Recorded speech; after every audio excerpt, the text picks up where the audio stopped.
அரசியல் கட்சி அரசியல், தேர்தல் அரசியல் அதான் இருக்கு. மக்கள் அரசியல் இல்லை. அது கட்சி அரசியல் என்ன? ஒரு கட்சி தேர்தல் என்று வென்ற பிறகு கட்சியை பற்றி கவலைப்படாமல் மக்களை பற்றி கவலைப்பட்டு ஆட்சியை சிறப்பாக செய்யுமானால் அது மக்கள் அரசியல். அந்த கட்சி ஆட்சிக்கு வந்த பிறகு திரும்ப திரும்ப கட்சிக்கு என்று நிதி, கட்சி நிதி, பார்ட்டி ஃபண்டு என்று கட்சி நிதி என்று புரட்டி கொண்டு தேர்ச்சி கொண்டு அடுத்த தேர்தலையே கவனம் பண்ணுவது. தேர்தலில் எப்படி வாக்கு வாங்கலாம்? மகளிருக்கு ஒரு 1000 ரூபாய் கொடுத்தால் மகளிர் வாக்கு, கல்லூரிக்கு போகிற பெண் பிள்ளைகளுக்கு புதுமை பெண் என்று 1000 கொடுத்தால் அந்த பெண்களின் வாக்கை வாங்கிவிடலாம்.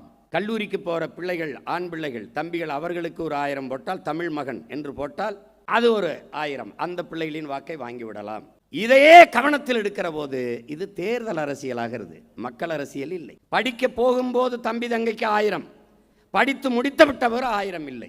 அப்புறம் என்ன பண்ணுறது? பிச்சை எடுக்க வேண்டியது. அப்போ இங்கே மக்கள் அரசியல் எது?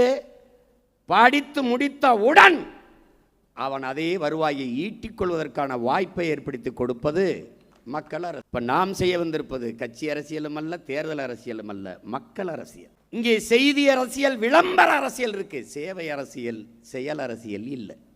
செப்டம்பர் 16 குடும்ப தலைவிக்கு 1000 ரூபாய் கொடுக்க போகிறோம் என்பதை ஜனவரி 1 விளம்பரம் செய்வார்கள். இது செய்தி அரசியல், விளம்பர அரசியல். இப்போ சேவை அரசியல், செயல் அரசியல் இவர்கள் செய்வதே இல்லை.